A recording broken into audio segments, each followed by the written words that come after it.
ಈಗ ನಡೆಯುತ್ತಿರುವ ಭಾರತೀಯ ಪ್ರಜಾಪ್ರಭುತ್ವದ ಕೊಲೆ, ನಾವು ಎಚ್ಚೆತ್ತು ಇದನ್ನು ತಡೆಯೋಣ.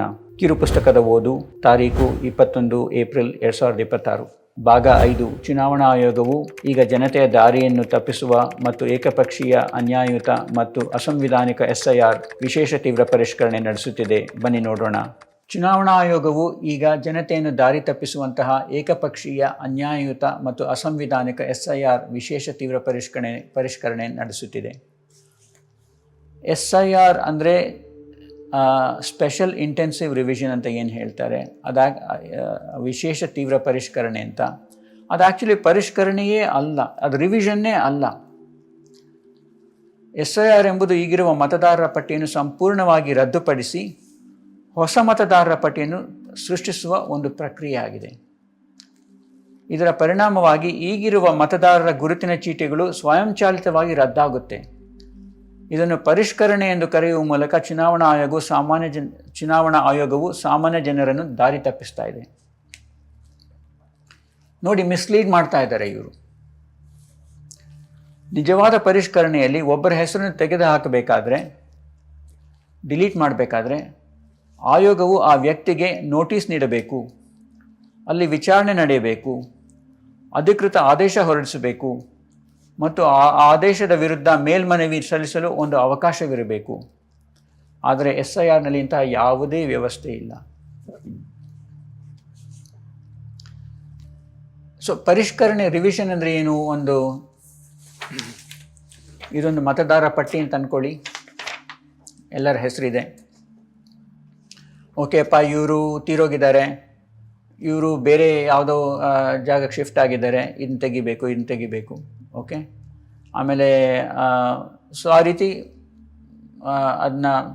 ಅದು ಪರಿಷ್ಕರಣೆ, ರಿವಿಷನ್. ಓಕೆ, ಅಥವಾ ಯಾರೋ 18 ವರ್ಷ ಈಗ ತುಂಬಿದೆ, ಅವರನ್ನು ಸೇರಿಸಬೇಕು ಮತದಾರ ಪಟ್ಟಿಗೆ, ಅದು ರಿವಿಷನ್. ಈಗ ಮಾಡ್ತಾ ಇರೋದೇನಪ್ಪ ಅಂತಂದರೆ, ಈಗ ಇರೋ ಮತದಾರ ಪಟ್ಟಿ ಆಟೋಮ್ಯಾಟಿಕ್ಕಾಗಿ ರದ್ದಾಗೋಗುತ್ತೆ, ಹೊಸ ಮತದಾರ ಪಟ್ಟಿ ಮಾಡ್ತಾ ಇದ್ದಾರೆ.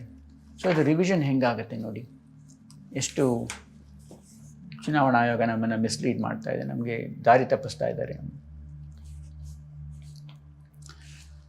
ಭವಿಷ್ಯದಲ್ಲಿ ಮತದಾರರಾಗಲು SIR ಈಗ ಹೊಸ ದಾಖಲೆಗಳೊಂದಿಗೆ ಹೊಸ ದಾಖಲಾತಿ ಫಾರ್ಮನ್ನು ಸಲ್ಲಿಸುವುದನ್ನು ಕಡ್ಡಾಯ ಮಾಡುತ್ತೆ. ಹೊಸ ಮತದಾರರ ಪಟ್ಟಿಯಲ್ಲಿ ನಿಮ್ಮ ಹೆಸರನ್ನು ಸೇರಿಸಲು ನೀವು ಅರ್ಜಿ ಸಲ್ಲಿಸದಿದ್ದರೆ, ಅಂದರೆ ಅವರು ನಿಗದಿಪಡಿಸಿದ ದಿನಾಂಕದೊಳಗೆ ಫಾರಂ ಸಿಕ್ಕ ನಂತರ 30 ದಿನಗಳಿಗೂ ಕಡಿಮೆ, 20 ದಿನ ಆಗ್ಬೋದು, 15 ದಿನ ಆಗ್ಬೋದು, 10 ದಿನ ಆಗ್ಬೋದು, 30 ದಿನವೂ ಆಗ್ಬೋದು, ದಾಖಲಾತಿ ನಮೂನೆ ಅಂದರೆ ಎನ್ಯೂಮರೇಷನ್ ಫಾರ್ಮ್ ಭರ್ತಿ ಮಾಡಿ ಸಲ್ಲಿಸದಿದ್ದರೆ ನಿಮ್ಮ ಹೆಸರು ಹೊಸ ಪಟ್ಟಿಯಿಂದ ಸ್ವಯಂಚಾಲಿತವಾಗಿ ಬಿಟ್ಟು ಹೋಗುತ್ತೆ, ಆಟೋಮ್ಯಾಟಿಕ್ಕಾಗಿ ಅದು ಹೊರಟೋಗುತ್ತೆ, ನಿಮ್ಮ ಹೆಸರು ಇರೋದೇ ಇಲ್ಲ ಅಲ್ಲಿ. ನೀವು ಹೊಸ ಫಾರ್ಮ್ ಕೊಡದೆ ಹೋದರೆ, ನಾನು ಹೊಸ ಅರ್ಜಿ ಕೊಡದೆ ಹೋದರೆ, ನನ್ನನ್ನು ಈ ಹೊಸ ಪಟ್ಟಿಗೆ ಸೇರಿಸ್ಕೊಳ್ಳಿ ಅಂತ ಕೊಡದೆ ಹೋದರೆ ಆಟೋಮ್ಯಾಟಿಕ್ಕಾಗಿ ನಿಮ್ಮ ಹೆಸರು ಹೋಯಿತು, ಹೊಸ ಪಟ್ಟಿಯಲ್ಲಿ ನಿಮ್ಮ ಹೆಸರು ಇರೋದಿಲ್ಲ. ಇದಕ್ಕೆ ಯಾವುದೇ ನೋಟಿಸ್ ಇರುವುದಿಲ್ಲ, ಚುನಾವಣೆ ಇರುವುದಿಲ್ಲ, ಯಾವುದೇ ನೋಟಿಸ್ ಇರುವುದಿಲ್ಲ, ವಿಚಾರಣೆ ಇರುವುದಿಲ್ಲ, ಆದೇಶವೂ ಇರುವುದಿಲ್ಲ, ಮೇಲ್ಮನವಿಯೂ ಇರುವುದಿಲ್ಲ. ಇದು ಕಾನೂನುಬದ್ಧ ಪ್ರಕ್ರಿಯೆಯನ್ನು ಅನುಸರಿಸದೆ ಹೆಸರನ್ನು ತೆಗೆದುಹಾಕಿದಂತೆ ಅಲ್ವಾ? ಈ ರೀತಿ ಮತದಾನದ ಹಕ್ಕನ್ನು ಕಳೆದುಕೊಂಡವರಿಗೆ ಇರುವ ಪರಿಹಾರದ ಮಾರ್ಗಗಳೇನು, ಅಥವಾ ಅವರು ಮತ್ತೆ ಮತದಾರರಾಗಲು ಸಾಧ್ಯ ಇದ್ದರೆ ಯಾವಾಗ, ಹೇಗೆ ಎಂಬುದು ಸದ್ಯಕ್ಕೆ ಸ್ಪಷ್ಟವಾಗಿಲ್ಲ. ಇದೆಲ್ಲವೂ ಏಕಪಕ್ಷೀಯ, ಅನ್ಯಾಯಯುತ ಮತ್ತು ಮೇಲ್ನೋಟಕ್ಕೆ ಅಸಂವಿಧಾನಿಕ. SIR ಹಿಂದೆ ಎಂದೂ ನಡೆದಿಲ್ಲ. SIR ಈ ಹಿಂದೆ ಬಹಳ ಸಾರ್ತಿ ನಡೆದಿದೆ ಅಂತ ಚುನಾವಣಾ ಆಯೋಗ ಹೇಳಿದಾಗೆಲ್ಲ ಪ್ರತಿ ಸಾರ್ತಿ ಅವ್ರು ಹೇಳಿದಾಗ ಸುಳ್ಳು ಹೇಳ್ತಾ ಇದ್ದಾರೆ. ಭಾರತೀಯ ಜನತೆಗೆ, ಸಾರ್ವಜನಿಕರಿಗೆ ಸುಳ್ಳು ಹೇಳ್ತಾ ಇದ್ದಾರೆ. ಚುನಾವಣಾ ಆಯೋಗ ಸುಳ್ಳು ಹೇಳ್ತಾ ಇದೆ.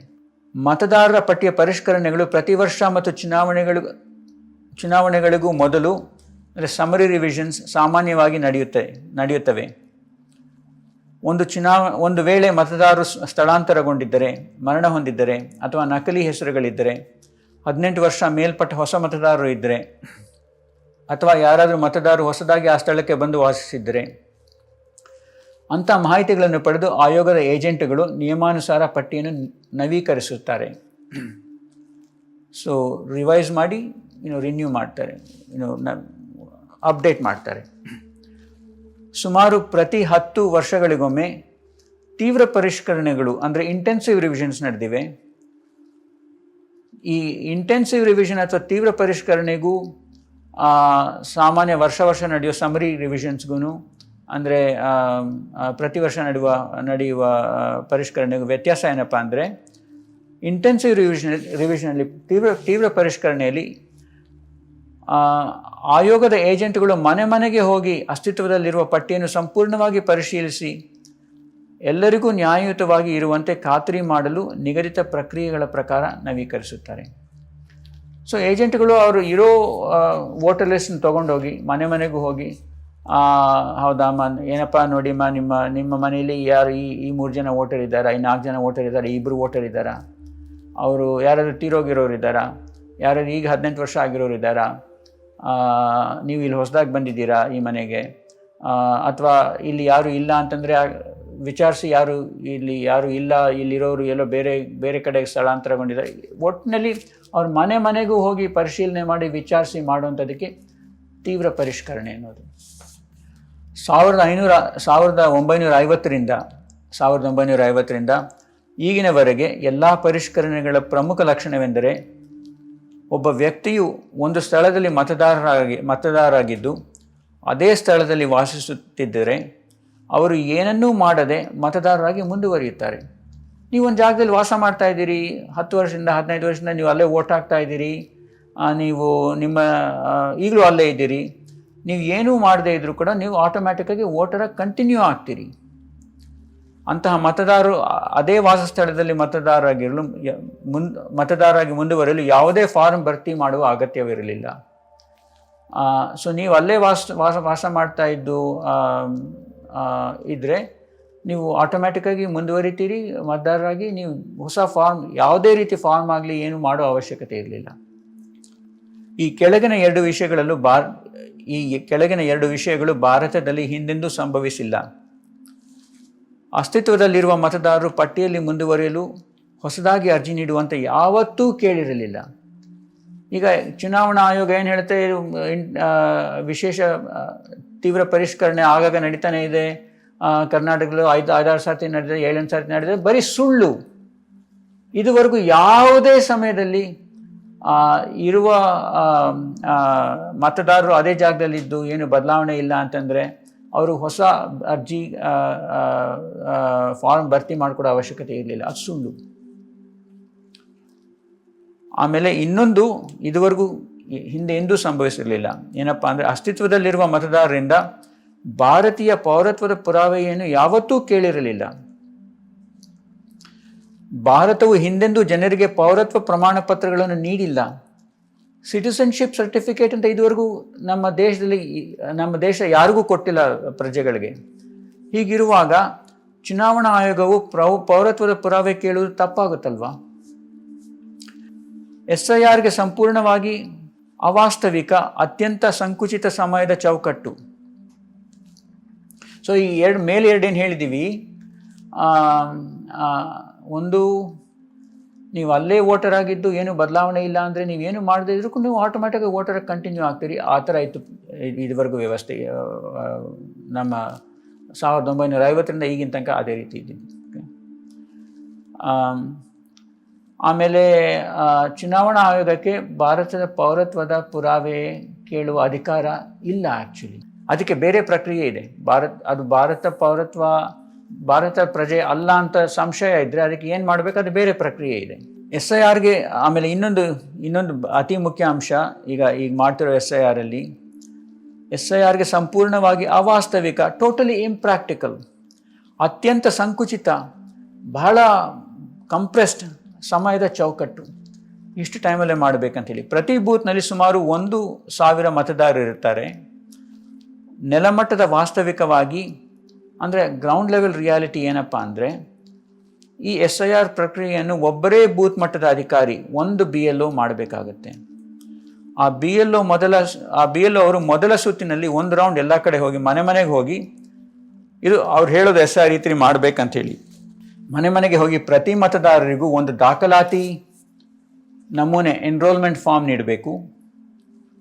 ಮತ್ತು 2ನೇ ರೌಂಡಲ್ಲಿ ಹೋಗಿ ಮನೆ ಮನೆಗೂ ಹೋಗಿ ಆ ಫಾರ್ಮ್ ಭರ್ತಿ ಮಾಡೋದು ಹೇಗೆ, ಯಾವ್ಯಾವ ದಾಖಲೆಗಳನ್ನು ನೀಡಬೇಕು ಎಂದು ವಿವರಿಸಿ ಪ್ರತಿ ಮತದಾರರಿಗೆ ಆ ನಮೂನೆ ಸರಿಯಾಗಿ ಭರ್ತಿ ಮಾಡಿ ಸಲ್ಲಿಸಲು ಬೇಕಾಗಿರುವ ನೆರವನ್ನು ನೀಡಬೇಕು.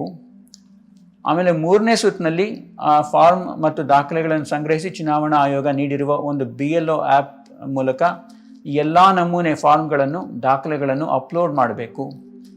ಈ ಎಲ್ಲ ಪ್ರಕ್ರಿಯೆಗಳನ್ನು ಆ ಒಂದು BLO ಕೇವಲ 30 ದಿನಗಳೊಳಗೆ ಮುಗಿಸ್ಬೇಕು. ನೀವು ಯಾರನ್ನಾದರೂ ಫೋನಲ್ಲಿ ಮಾತಾಡಬೇಕಾದ್ರೆ ನೋಡಿದ್ದೀರಾ? ನೀವು ಫೋನ್ ಮಾಡ್ತೀರಿ, ಅವ್ರು ಫೋನ್ ಎತ್ತಲ್ಲ. ಆಮೇಲೆ ನೀವೇನೋ ಮಾಡ್ತಾ ಇರ್ತೀರಿ, ಅವಾಗ ಒಂದು ಫೋನ್ ಬರುತ್ತೆ, ನೀವು ಫೋನ್ ಎತ್ಕೊಳ್ಳೋದ್ರೊಳಗೆ ಫೋನ್ ಕಟ್ಟಾಗಿ ಹೋಗುತ್ತೆ.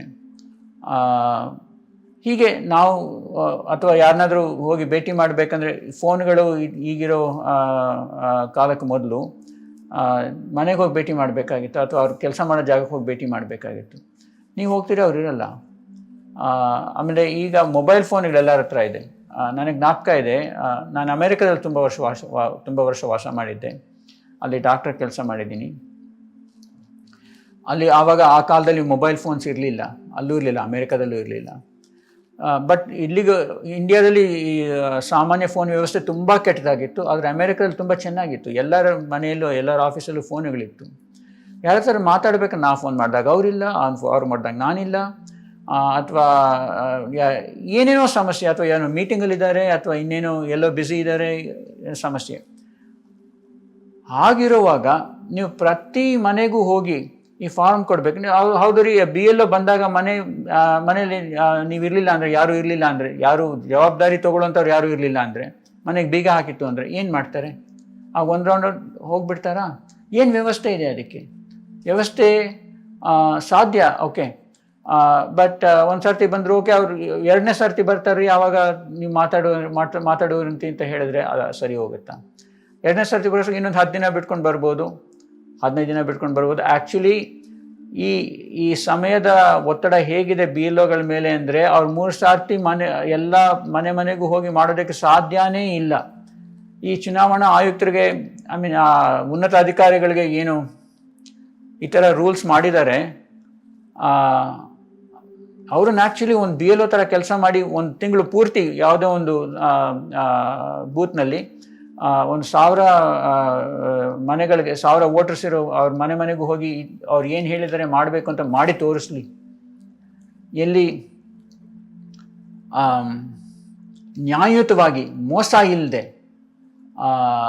ಮಾಡಿ ತೋರಿಸ್ಲಿ. ಒಂದು BLO ಹೇಗೆ ಮಾಡಬೇಕು ಆ ರೀತಿ ಮಾಡಿ ತೋರಿಸ್ಲಿ. ಸುಲಭ ಅಲ್ಲ, ಸಾಧ್ಯನೇ ಇಲ್ಲ ಅಂತ ನಾನು ಹೇಳೋದು ಕಷ್ಟ ಆಗುತ್ತೆ. ಬಟ್ ಸಾಧ್ಯ ಇರುವ ಸಂಭವ ತುಂಬ ಕಡಿಮೆ. 95, 98, 99% ಅವ್ರ ಕೈಲಿ ಆಗಲ್ಲ. BLOಗಳು ಆಮೇಲೆ BLO ಅಂದರೆ ಯಾರು? ಸ್ಥಳೀಯ ಶಾಲಾ ಶಿಕ್ಷಕರು, ಅಥವಾ ಅಂಗನವಾಡಿ ಕಾರ್ಯಕರ್ತೆಯರು, ಅಥವಾ ಚುನಾವಣಾ ಆಯೋಗ ನೇಮಕ ಮಾಡುವ ಬೇರೆ ಯಾರೇ ಇರ್ಬೋದು. ಎಷ್ಟೋ BLOಗಳು ಈ ಕೆಲಸವನ್ನು ಕೊಟ್ಟಿರೋ ಸಮಯದಲ್ಲಿ ಸರಿಯಾಗಿ ಮತ್ತು ನಿಖರವಾಗಿ ಮಾಡಲು ಬಹಳ ಕಷ್ಟ ಅಥವಾ ಅಸಾಧ್ಯ ಎಂದು ಅರಿಯುತ್ತಿದ್ದಾರೆ. ಎಷ್ಟೋ ಜನ ಅಡ್ಡದಾರಿಗಳನ್ನು ಹುಡುಕಿ, ಶಾರ್ಟ್ಕಟ್ಸ್ ಹುಡುಕೊಳ್ತಾ ಇದ್ದಾರೆ. ಎಷ್ಟೋ ಜನ ತಪ್ಪುಗಳನ್ನು ಮಾಡ್ತಾ ಇದ್ದಾರೆ.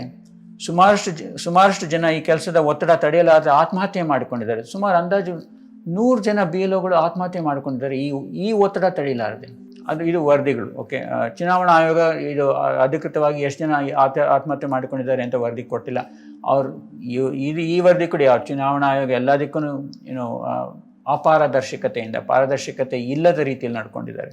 SIR ಮೂಲಕ ಮತದಾರರ ದಾಖಲಾತಿ ಪ್ರಕ್ರಿಯೆ ಭಾಗವಾಗಿ SIRಗೆ ಮೊದಲು 2025-26 ಮತಪಟ್ಟಿಯಲ್ಲಿ ಮತದಾರರ ಹೆಸರಿದ್ದರೆ, ಸೊ 2025 ಅಥವಾ ಈಗ 26 ಜನವರಿ ಫೆಬ್ರವರಿ ಆ ಪಟ್ಟಿಯಲ್ಲಿ ನಿಮ್ಮ ಹೆಸರಿದ್ದರೆ, ಅವರು ಒಂದು ವೇಳೆ 2002ರ ಮತದಾರರು ಆಗಿದ್ದರೆ 2002ರ ಮತಪಟ್ಟಿಯಲ್ಲಿ ಅವರ ಹೆಸರು ಎಲ್ಲಿತ್ತು ಎಂದು ತೋರಿಸಬೇಕಾಗುತ್ತೆ.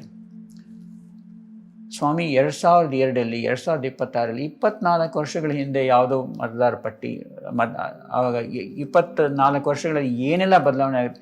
ಈಗಿನ ಪಟ್ಟಿ ಸಾಲದ 24 ವರ್ಷದ 24 ವರ್ಷದ ಹಿಂದಿನ ಪಟ್ಟಿ ತೆಗೆದು ನೋಡಬೇಕಾ? ಅದು ಎಲ್ಲಿದೆ ಅಂತ ತೋರಿಸ್ಬೇಕಂತೆ. ಒಂದು ವೇಳೆ 2002ರ ಪಟ್ಟಿಯಲ್ಲಿ ಹೆಸರು ಪತ್ತೆಯಾಗದಿದ್ದರೆ ಅವರು ಭಾರತೀಯ ಪೌರತ್ವ ಸಾಬೀತುಪಡಿಸಬೇಕು. ಓಕೆ, 2002 ಪಟ್ಟಿಯಲ್ಲಿ ನೀವು ವೋಟರ್ ಆಗಿದ್ದರೆ ಅದು ಎಲ್ಲಿದೆ ಅಂತ ತೋರಿಸ್ಬೇಕು. ಅಲ್ಲಿ ಹೇಗಿದೆಯೋ ನಿಮ್ಮ ದಾಖಲೆ ಅದೇ ರೀತಿ ಈಗಲೂ ಇದ್ದರೆ ಆವಾಗ ನಿಮಗೆ ಒಂದು ರೀತಿ ಒಳ್ಳೆಯದು. ಒಂದು ವೇಳೆ ನೀವು ತೋರ್ಸೋಕ್ಕಾಗಲಿಲ್ಲ ಅಂದರೆ ಅಥವಾ ಏನಾದರೂ ಬದಲಾವಣೆಗಳಿದ್ದರೆ ಸಮಸ್ಯೆ. ಓಕೆ, ಒಂದು ವೇಳೆ 2002ರ ಪಟ್ಟಿಯಲ್ಲಿ ನಿಮ್ಮ ಹೆಸರು ಇಲ್ಲದೆ ಹೋದರೆ ನೀವು ಭಾರತೀಯ ಪ್ರಜೆ ಅಂತ ನೀವು ಸಾಬೀತುಪಡಿಸಬೇಕು. ಗಮನಿಸಿ, ಭಾರತವು ಹಿಂದೆಂದೂ ಜನರಿಗೆ ಪೌರತ್ವ ಪ್ರಮಾಣ ಪತ್ರಗಳನ್ನು ನೀಡಿಲ್ಲ. ಆ್ಯಕ್ಚುಲಿ ನನಗೆ ಇದರ ಸಂಬಂಧ ನಾನು ನೋಡಿದೆ. ನನ್ನ ಪಾಸ್ಪೋರ್ಟಲ್ಲಿ this is proof of citizenship ಅಂತ ಬರೆದಿಲ್ಲ. ಯಾವುದೇ ಪಾಸ್ಪೋರ್ಟಲ್ಲಿ ಇದುವರೆಗೂ this is proof of your citizenship ಬರೆದಿಲ್ಲ. ಬೇರೆ ಬೇರೆ ಬರೆದಿದೆ. ಅಂದರೆ ನಾವು ಹೊರ ದೇಶಗಳಿಗೆ ಹೋದರೆ ಈ ಪ್ರಜೆಗೆ ಬೇಕಾಗಿರೋ ಸೌಲಭ್ಯ ಕೊಡಿ ಅಂತ ಹೇಳಿ ನಮ್ಮ ದೇಶದ ಅಧ್ಯಕ್ಷರಿಂದ ಪ್ರೆಸಿಡೆಂಟ್ ಆಫ್ ಇಂಡಿಯಾಯಿಂದ ಒಂದು ಮನವಿ ಬೇರೆ ದೇಶಗಳವ್ರಿಗೆ. ಸೊ ಎನಿವೆ, ಭಾರತದ ಪೌರತ್ವದ ಸರ್ಟಿಫಿಕೇಟ್, ಸಿಟಿಸನ್ಶಿಪ್ ಸರ್ಟಿಫಿಕೇಟ್ ಇದುವರೆಗೂ ನೀಡಿಲ್ಲ. 2002ರ ಮತದಾರ ಪಟ್ಟಿಯಲ್ಲಿ ಒಂದು ವೇಳೆ ನಿಮ್ಮ ಹೆಸರಿಲ್ಲದೆ ಹೋದರೆ ನಿಮ್ಮ ಜನ್ಮ ದಿನಾಂಕಕ್ಕೆ, ಅಂದರೆ ನಿಮ್ಮ ಬರ್ತ್ಡೇಗೆ ಆಧಾರದ ಮೇಲೆ ನಿಮ್ಮ ತಂದೆ ತಾಯಿಗಳ ಇಬ್ಬರಲ್ಲಿ ಒಬ್ಬರು ಅಥವಾ ಇಬ್ಬರೂ ಕೂಡ ಭಾರತೀಯ ಪೌರರು ಎಂದು ಸಾಬೀತುಪಡಿಸಬೇಕಾಗಬಹುದು. ಅಂದರೆ ಇಂಥ ತಾರೀಕಿಗೆ ನಿಮ್ಮ 2002ರಲ್ಲಿ ನಿಮ್ಮ ಪಟ್ಟಿಯಲ್ಲಿ ನಿಮ್ಮ ಹೆಸರು ಇರಲಿಲ್ಲ ಅಂತ ಅಂದ್ಕೊಳ್ಳಿ. ನಿಮ್ಮ ಬರ್ತ್ ಡೇಟ್ ಈ ಥರ ಇತ್ತು ಅಂತ ಅಂದ್ಕೊಳ್ಳಿ. ಆವಾಗ ನೀವು ನಿಮ್ಮ ತಂದೆ ತಾಯಿ ಇಬ್ಬರಲ್ಲಿ ಒಬ್ಬರು ನೀವು ಭಾರತದ ಪೌರತ್ವ ಅಂತ ಸಿಟಿಸನ್ ಅಂತ ತೋರಿಸ್ಬೇಕು, ಪೌರರು ಅಂತ ಹೇಳಿ. ಆಮೇಲೆ ನಿಮ್ಮ ತಂದೆ ತಾಯಿಯಲ್ಲಿ ಇಬ್ಬರಲ್ಲಿ ಒಬ್ಬರಾದ್ರೂ ಸಿಟಿಸನ್ ಆಗಿರಬೇಕು ಅಂತ ತೋರಿಸ್ಬೇಕು. ಅಥವಾ ನಿಮ್ಮ ಬರ್ತ್ ಡೇಟು ಇನ್ನೊಂದು ಏನೋ ಒಂದು ಅವಧಿ ಕೊಟ್ಟಿದ್ದಾರೆ, ಅದಕ್ಕೆ ಮೊದಲು ಅಥವಾ ಅದಕ್ಕೆ ಆದಮೇಲೆ ಆ ಅವಧಿಲಾದರೆ ನಿಮ್ಮ ತಂದೆ ತಾಯಿ ಇಬ್ಬರೂ ಕೂಡ ಭಾರತದ ಪೌರರು ಅಂತ ತೋರಿಸ್ಬೇಕು. ಇಬ್ಬರೂ ಕೂಡ ಇಂಡಿಯನ್ ಸಿಟಿಸನ್ಸ್ ಆಗಿದ್ರು ಅಂತ ತೋರಿಸ್ಬೇಕು. ದಾಖಲಾತಿ ಫಾರ್ಮ್ ಅಥವಾ ಅಗತ್ಯ ದಾಖಲೆಗಳನ್ನು ಸಮಯಕ್ಕೆ ಸರಿಯಾಗಿ ಸಲ್ಲಿಸದ ಯಾವುದೇ ಮತದಾರನ ಹೆಸರನ್ನು ಸ್ವಯಂಚಾಲಿತವಾಗಿ ತೆಗೆದುಹಾಕಲಾಗುತ್ತದೆ. ಒಂದು ವೇಳೆ ನೀವು ಇದಷ್ಟನ್ನು ಅವ್ರಿಗೆ ಬೇಕಾಗಿರೋ ದಾಖಲೆಗಳು ಕೊಡದೇ ಹೋದರೆ ಅವರು ಕೊಟ್ಟಿರೋ ಸಮಯದಲ್ಲಿ ಆಟೋಮ್ಯಾಟಿಕ್ಕಾಗಿ ನಿಮ್ಮ ಹೆಸರು ಹೋಗುತ್ತೆ, ಹೊಸ ಪಟ್ಟಿಯಲ್ಲಿ ಬರಲ್ಲ. BLOಗಳು ಆ್ಯಪ್ ಮೂಲಕ ನೋಂದಣಿ ಫಾರ್ಮ್ಗಳನ್ನು ಅಪ್ಲೋಡ್ ಮಾಡಿದ ನಂತರ ಚುನಾವಣಾ ಆಯೋಗ ಮತದಾರರ ಕರಡು ಪಟ್ಟಿ ಡ್ರಾಫ್ಟ್ ಲಿಸ್ಟ್ ಪ್ರಕಟಿಸುತ್ತದೆ. ನಂತರ ಹೆಚ್ಚುವರಿ ದಾಖಲೆಗಳನ್ನು ಸಲ್ಲಿಸಲು ಮತದಾರರಿಗೆ ಚುನಾವಣಾ ಆಯೋಗವು ನೋಟಿಸ್ಗಳನ್ನು ಕಳಿಸುತ್ತದೆ. ಬಳಿಕ ಯಾವ ಹೆಸರುಗಳು ಅಂತಿಮ ಮತದಾರ ಪಟ್ಟಿಯಲ್ಲಿ ಇರಬೇಕು ಎಂಬುದರ ಬಗ್ಗೆ ಚುನಾವಣಾ ಆಯೋಗ ತೀರ್ಮಾನಗೊಳ್ಳುತ್ತದೆ. ಸೊ ಅವರು ನೀವು ಮೊದಲು BLOಗಳು ಏನೆಲ್ಲ ಕೊಡ್ತೀರಿ ದಾಖಲೆಗಳು, ನೀವು ಫಾರ್ಮು ದಾಖಲೆ ಏನು ಕೊಡ್ತೀರೋ ಕೊಡಿ. ಅದಾದಮೇಲೆ ಅವ್ರು ನೋಟಿಸ್ ಕಳಿಸ್ತಾರೆ ಚುನಾವಣಾ ಆಯೋಗದಿಂದ. ಆ ನೋಟಿಸಲ್ಲಿ ಅವ್ರು ಏನು ಕೇಳ್ತಾರೆ ಆ ದಾಖಲೆಗಳು ಮತ್ತೆ ಕೊಡಿ ಅದನ್ನು BLOಗೆ. ಅದನ್ನು BLOಗಳು ಅವ್ರ ಆ್ಯಪ್ ಮೂಲಕ ಅಪ್ಲೋಡ್ ಮಾಡಬೇಕು. ಅದಾದಮೇಲೆ ಫೈನಲ್ ಲಿಸ್ಟ್ ಪಬ್ಲಿಷ್ ಆಗುತ್ತೆ. ಬಟ್ ಸೊ ಕಣ್ಣಿಗೆ ಕಾಣುವಂತೆ SIR ಪ್ರಕ್ರಿಯೆಯು ಅತ್ಯಂತ ಜಟಿಲವಾಗಿದೆ. It's very complicated. ಮತ್ತು ಇದನ್ನು ಅತ್ಯಂತ ಸಂಕುಚಿತ ಅವಧಿಯಲ್ಲಿ, ಬಹಳ ಕಂಪ್ರೆಸ್ಡ್ ಟೈಮ್ ಫ್ರೇಮಲ್ಲಿ ECI ಕಡೆಯಿಂದ ಸರಿಯಾದ ವ್ಯವಸ್ಥೆಗಳು ಇಲ್ಲದೆ ಮಾಡಲಾಗ್ತಾ ಇದೆ. ಇದು ದೊಡ್ಡ ಸಂಖ್ಯೆಯಲ್ಲಿ ಮತದಾರರ ಹೆಸರುಗಳನ್ನು ಪಟ್ಟಿಯಿಂದ ಡಿಲೀಷನ್ಗೆ ಕಾರಣವಾಗುತ್ತಿದೆ. ಇದು ಜನರ ಮತದಾನದ ಹಕ್ಕನ್ನು ಕಸಿದುಕೊಳ್ಳುವುದಲ್ಲದೆ ಅವರ ಪೌರತ್ವದ ಹಕ್ಕುಗಳಿಗೂ ಧಕ್ಕೆ ತರುವ ಸಾಧ್ಯತೆ ಇದೆ. ಆ್ಯಕ್ಚುಲಿ ಈಗ ಎಲೆಕ್ಷನ್ ಕಮಿಷನ್ ಏನು ಹೇಳುತ್ತೆ, ಇದು ಬರೀ ಮತದಾರರಿಗೆ ಸಂಬಂಧಪಟ್ಟಿರೋದ್ರೆ ಇದಕ್ಕೆ ಪೌರತ್ವಕ್ಕೂ ಇದಕ್ಕೂ ನಾವೇನು ಕೇಳ್ತಾ ಇಲ್ಲ ಅಂತ ಹೇಳ್ತಾರೆ, ಅದಕ್ಕೆ ಸಂಬಂಧ ಇಲ್ಲ ಅಂಥೇಳಿ.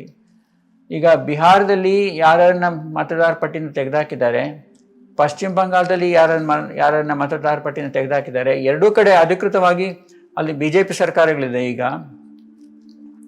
ಎರಡೂ ಕಡೆ ಅಧಿಕೃತವಾಗಿ ರಾಜಕಾರಣಿಗಳು, ಮಿನಿಸ್ಟರ್ಗಳು ಇಂಥವರೇ ಹೇಳಿಕೆ ಕೊಟ್ಟಿದ್ದಾರೆ. ಯಾರೂ ಮತದಾರ ಪಟ್ಟಿಯಲ್ಲಿಲ್ಲ ಅವ್ರಿಗೆ ಈ ಸರ್ಕಾರಿ ಸೌಲಭ್ಯಗಳು ಯಾವುದು ಸಿಕ್ಕೋದಿಲ್ಲ ಅಂಥೇಳಿ, ಉದಾಹರಣೆಗೆ ಏನು ಇದು ರೇಷನ್ ಇರ್ಬೋದು, ಬೇರೆ ಬೇರೆ ಸರ್ಕಾರಿ ಸೌಲಭ್ಯಗಳು ಏನಿದೆ ಅದಕ್ಕೂ ಅವರು ಅರ್ಹರಲ್ಲ ಅಂತ ಹೇಳ್ತಾ ಇದ್ದಾರೆ. ಸೊ ಅವ್ರ ದೃಷ್ಟಿಯಲ್ಲಿ ನೀವು ಇಂಥ ಮತದಾರರ ಪಟ್ಟಿನ ತೆಗೆದಾಕಿದ್ರೆ ಅಂಥವ್ರು ಆ ವ್ಯಕ್ತಿನ ಇಲ್ಲ ಅನ್ನೋ ರೀತಿ ಅವ್ರು ನಡ್ಕೋತಾ ಇದ್ದಾರೆ. ಅವ್ರೇನು ಹೇಳ್ತಾರೆ ಅಂತಂದರೆ, ನಿಮಗೆ ಮತದಾರ ಪಟ್ಟಿ ಅಲ್ಲದೆ ನಿಮಗೆ ರೇಷನ್ ಕೊಟ್ಟರೆ ನಮಗೆ ಸರ್ಕಾರಿ ದುಡ್ಡು ವೇಸ್ಟ್ ಆಗುತ್ತೆ ಅಂತ ಹೇಳಿ. ಸೊ ಈಗಾಗಲೇ ನಡೀತಾ ಇದೆ. ಮುಂದೆ ಏನು ಮಾಡ್ತಾರೋ ಭಗವಂತ ಬಲ್ಲ. ಇನ್ನು ನಿಮ್ಮ ವೋಟರ್ ಲಿಸ್ಟಲ್ಲಿ ಇಲ್ಲ, ಹಾಗಾದರೆ ನೀವು ಇಂಡಿಯನ್ ಅಲ್ಲ, ನಿಮಗೆ ಯಾವ ಥರ ಕಿರುಕುಳ ಕೊಡ್ತಾರೋ ಗೊತ್ತಿಲ್ಲ. ಭಾರತೀಯ ಚುನಾವಣಾ ಆಯೋಗ ತನ್ನ ಮನಸ್ಸಿಗೆ ಬಂದಂತೆ ಅನ್ಯಾಯಯುತವಾಗಿ ಇದನ್ನು ಮಾಡುತ್ತಿದೆ. ಸಂವಿಧಾನದ ಪ್ರಕಾರ ಮತ್ತು ಈ ಸಂಬಂಧ ಸುಪ್ರೀಂ ಕೋರ್ಟ್ ನೀಡಿರುವ ತೀರ್ಪಿನ ಪ್ರಕಾರ ಚುನಾವಣಾ ಆಯೋಗವು ವ್ಯಕ್ತಿಯ ವಯಸ್ಸು ಮತ್ತು ವಾಸಸ್ಥಳದ ಪುರಾವೆಯನ್ನು ಮಾತ್ರ ನೋಡಬೇಕು ಮತ್ತು ಅನ್ಯಥಾ ಸಾಬೀತಾಗುವವರೆಗೆ ಅವರನ್ನು ಭಾರತೀಯ ಪೌರರು ಎಂದು ಪರಿಗಣಿಸಬೇಕು.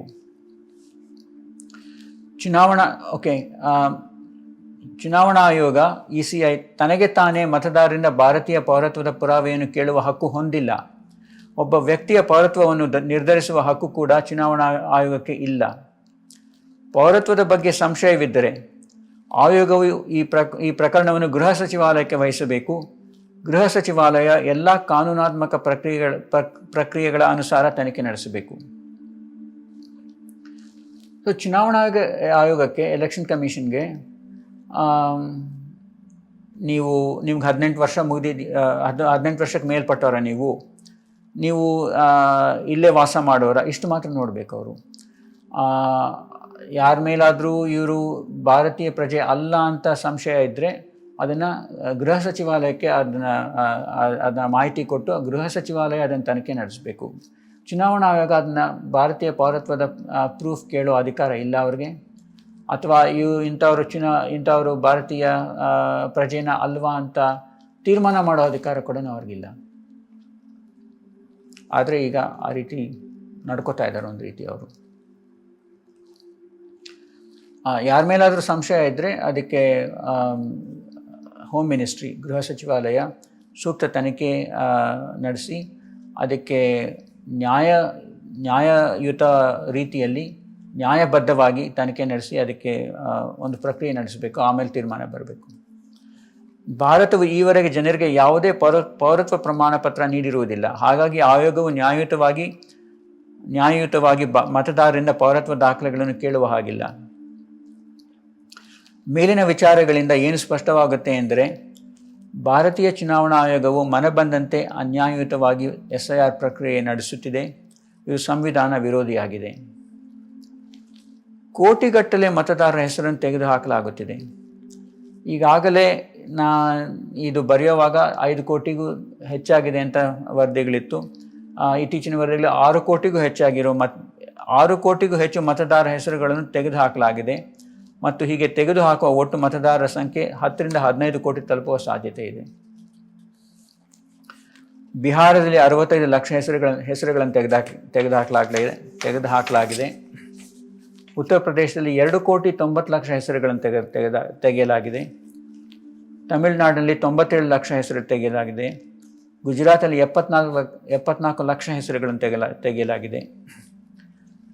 ಅನೇಕ ಹೆಸರುಗಳ ತೆಗೆಯುವಿಕೆಯು ಸಾವು, ಬೇರೆ ಕಡೆ ಸ್ಥಳಾಂತರ ಅಥವಾ ಡೂಪ್ಲಿಕೇಟ್ ಎಂಟ್ರೀಸ್ ಇರುವ ಕಾರಣಗಳು ನಿಜವಾದರೂ ಕೂಡ SIR ಪ್ರಕ್ರಿಯೆಯಲ್ಲಿ ಬಳಸುತ್ತಿರುವ ಅವಾಸ್ತವಿಕ, ದೋಷಪೂರಿತ ಮತ್ತು ಕಾನೂನು ಬಾಹಿರ ಪ್ರಕ್ರಿಯೆಗಳಿಂದ ದೊಡ್ಡ ಸಂಖ್ಯೆಯಲ್ಲಿ ಬಡವರು, ಮುಸ್ಲಿಮರು, ಮಹಿಳೆಯರು,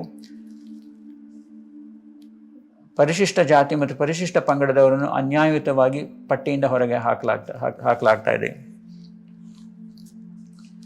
ಇದು ಬಡವರಿಗೆ ತುಂಬ ಏಟು ಬೀಳ್ತಾ ಇದೆ, ಮಹಿಳೆಯರಿಗೆ ತುಂಬ ಏಟು ಬೀಳ್ತಾ ಇದೆ, ದಲಿತರಿಗೆ, ಪರಿಶಿಷ್ಟ ಪಂಗಡದವರಿಗೆ, ಶೆಡ್ಯೂಲ್ ಕಾಸ್ಟ್, ಶೆಡ್ಯೂಲ್ ಟ್ರೈಬ್ಗಳಿಗೆ, ಮುಸ್ಲಿಮರನ್ನು ಟಾರ್ಗೆಟ್ ಮಾಡಲಾಗ್ತಾ ಇದೆ. ಮುಸ್ಲಿಮರಿಗೆ ತುಂಬ ಏಟು ಕೊಡ್ತಾ ಇದ್ದಾರೆ ಇವರು.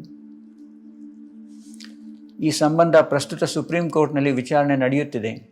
ಆದರೆ ತೀರ್ಪು ಬರಲು, ಅಂದರೆ SIR ಅಸಂವಿಧಾನಿಕ ಅಂತ ಈಗಾಗಲೇ ಕೇಸ್ ಸುಪ್ರೀಂ ಕೋರ್ಟಲ್ಲಿ ಪ್ರಕರಣ ನಡೀತಾ ಇದೆ. PIL ಹಾಕಿದರೆ ಜನ, ಸುಪ್ರೀಂ ಕೋರ್ಟ್ ವಿಚಾರಣೆ ನಡೆಸ್ತಾ ಇದೆ. ತೀರ್ಪು ಬರಲು ಇನ್ನೂ ಬಹಳಷ್ಟು ತಿಂಗಳುಗಳು ಮತ್ತು ಬಹಳಷ್ಟು ವರ್ಷಗಳೇ ಬೇಕಾಗಬಹುದು. ಈ ನಡುವೆ ಸುಪ್ರೀಂ ಕೋರ್ಟ್ SIR ಜಾರಿಗೆ ತಡೆ ನೀಡಿಲ್ಲ. SIR ಯಾವುದೇ ಅಡೆತಡೆ ಇಲ್ಲದೆ ಮುಂದುವರಿಯುತ್ತಿದೆ. ಸದ್ಯದ ಮಟ್ಟಿಗೆ ನಮ್ಮ ಪ್ರಜಾಪ್ರಭುತ್ವವನ್ನು ರಕ್ಷಿಸುವಲ್ಲಿ ಸುಪ್ರೀಂ ಕೋರ್ಟ್ ವಿಫಲವಾಗಿದೆ. ಕಾನೂನು ಬಾಹಿರ ಬಾಂಗ್ಲಾದೇಶಿ ಮತದಾರರ ಬಗ್ಗೆ BJP ಮತ್ತು ಚುನಾವಣಾ ಆಯೋಗ ಮಾಡಿದ ಮತ್ತು ಮಾಡುತ್ತಿರುವ ಗದ್ದಲವೆಲ್ಲವೂ ಪೊಳ್ಳು. ಬಿಹಾರದ SIR ಪ್ರಕ್ರಿಯೆಯಲ್ಲಿ ಎಷ್ಟು ವಿದೇಶಿಯರನ್ನು ಪತ್ತೆ ಹಚ್ಚಲಾಗಿದೆ ಎಂಬ ಸಂಖ್ಯೆಯನ್ನು ಬಿಡುಗಡೆ ಮಾಡಲು ಆಯೋಗ ವಿಫಲವಾಗಿದೆ. ಅವರು ಏನು ಅಧಿಕೃತವಾಗಿ ಬಿಡುಗಡೆನೇ ಮಾಡ್ತಾ ಇಲ್ಲ. ಎಷ್ಟು ಫಾರಿನರ್ಸು ಯಾವ್ಯಾವ ರಾಜ್ಯಗಳಲ್ಲಿ ಎಷ್ಟೆಷ್ಟು ಇವರು ಪ್ರಧಾನಮಂತ್ರಿ ಮೋದಿ ಅವರು, ನಮ್ಮ ಗೃಹ ಮಂತ್ರಿ ಅಮಿತ್ ಶಾ ಅವರು ಎಲ್ಲ ಕಡೆ ಹೇಳ್ಕೊಂಡು ಬರ್ತಾ ಇದ್ದಾರೆ. ನುಸುಳುಕೋರು, ಗುಸ್ಪೇಟಿಯ ಇನ್ಫಿಲ್ಟ್ರೇಟರ್ಸ್, ಹಾಗೆ ಹೀಗೆ ಅಂತ ಹೇಳ್ಕೊಂಡು ಬಾಂಗ್ಲಾದೇಶದಿಂದ ಬಂದುಬಿಟ್ಟಿದ್ದಾರೆ, ಎಲ್ಲಿಂದ ಬಂದುಬಿಟ್ಟಿದ್ದಾರೆ ವಿದೇಶಿಯರು ಅಂಥೇಳಿ. ಈಗ ಅವರನ್ನು ಮತದಾರರ ಪಟ್ಟಿನ ತೆಗೆದುಹಾಕಬೇಕು, ಅದಕ್ಕೋಸ್ಕರ ಇದು ಮಾಡ್ತಾ ಇದ್ದೀವಿ SIR ಅಂತ ಹೇಳಿ ಎಲ್ಲ ಕಡೆ ಹೇಳ್ಕೊಂಡು ಬಂದಿದ್ದಾರೆ. ಒಂದು ಗದ್ದಲ ಮೂಡಿಸಿದ್ದಾರೆ. ಹಾಗಿದ್ರೆ ಇಷ್ಟು ಕಡೆ SIR ಮಾಡಿದಾರಲ್ಲ, ಈಗ ಎಷ್ಟು ವಿದೇಶಿಯರನ್ನು ಪತ್ತೆ ಮಾಡಿದ್ದಾರೆ ಇವರು? ಅದಕ್ಕೆ ಅಧಿಕೃತವಾದ ಅಂಕಿಅಂಶಗಳು ನೀಡ್ತಾ ಇಲ್ಲ. ಬಿಹಾರದಲ್ಲಿ ಎಷ್ಟು ಜನ ಫಾರಿನರ್ ಸಿಕ್ಕಿದ್ರು ಅಂತ ಅಂಕಿಅಂಶಗಳು ನೀಡ್ತಾ ಇಲ್ಲ. ಯಾವುದೇ ರಾಜ್ಯದಲ್ಲಿ ಎಷ್ಟು ಜನ ಪರದೇಶಿಯರು ಸಿಕ್ಕಿದ್ದಾರೆ, ಪರದೇಶಿಯರು ತಪ್ಪು ಮತದಾರರಾಗಿ ಸಿಕ್ಕಿದ್ದಾರೆ ಅಂತ ಅಂಕಿಅಂಶಗಳು ನೀಡ್ತಾ ಇಲ್ಲ, ಅಧಿಕೃತವಾಗಿ ನೀಡ್ತಾ ಇಲ್ಲ. ಸಾಮಾಜಿಕ ಕಾರ್ಯಕರ್ತರ ಸುದೀರ್ಘ ಪ್ರಯತ್ನದ ನಂತರ ಆ್ಯಕ್ಚುಲಿ ಯೋಗೇಂದ್ರ ಯಾದವ್ ಅಂತ ಹೇಳಿ ಸಾಮಾಜಿಕ ಕಾರ್ಯ ನಡೆಸ್ತಾ ಇರೋರು, ಅದರ ಬಗ್ಗೆ ಆಮೇಲೆ ಹೇಳ್ತೀನಿ. ಸಾಮಾಜಿಕ ಕಾರ್ಯಕರ್ತರ ಸುದೀರ್ಘ ಪ್ರಯತ್ನದ ನಂತರ ಕಂಡುಬಂದ ವಿಷಯವೇನೆಂದರೆ, ಬಿಹಾರದ ಸುಮಾರು 8 ಕೋಟಿ ಮತದಾರರ ಪಟ್ಟಿಯಲ್ಲಿ ಕೇವಲ 3 ಜನ ಬಾಂಗ್ಲಾದೇಶಿಯರನ್ನು ಮಾತ್ರ ಆಯೋಗ ಪತ್ತೆ ಹಚ್ಚಿದೆ. 8 ಕೋಟಿ ಜನಕ್ಕೆ ಹಿಂಸೆ ಕೊಟ್ಟು 3 ವಿದೇಶಿಯರನ್ನು ಇವರು ಪತ್ತೆ ಹಚ್ಚಿದ್ದಾರೆ. SIR ನಾ ಹೇಳ್ದಂಗೆ ಚುನಾವಣಾ ಆಯೋಗ ಅಫಿಷಿಯಲ್ ಫಿಗರ್ಸ್ ಏನು ನೀಡಿಲ್ಲ. ಇದು ಗೊತ್ತಾಗಿರೋದು ಅಂದರೆ ಸಾಮಾಜಿಕ ಕಾರ್ಯಕರ್ತರು ಕಷ್ಟಪಟ್ಟು ಶ್ರಮಪಟ್ಟು ಹೇಗೋ ಎಷ್ಟು ಜನ ಐಡೆಂಟಿಫೈ ಮಾಡಿದ್ದಾರೆ ಅಂತ ನೋಡಬೇಕು, ಇದು ಗೊತ್ತಾಗಿರೋದು. ಈ ವಿಷಯದ ಬಗ್ಗೆ ಸಂಪೂರ್ಣ ಮಾಹಿತಿಗಾಗಿ 17 ಪೇಜ್ PDF ಬುಕ್ಲೆಟ್ ಡೌನ್ಲೋಡ್ ಮಾಡ್ಕೋಬೋದು ಫ್ರೀಯಾಗಿ. kannadaindians.com/SIR ಅಥವಾ ಡೆಮಾಕ್ರಸಿ ಇನ್ ಡೇಂಜರ್ -English ಅಥವಾ ಕನ್ನಡ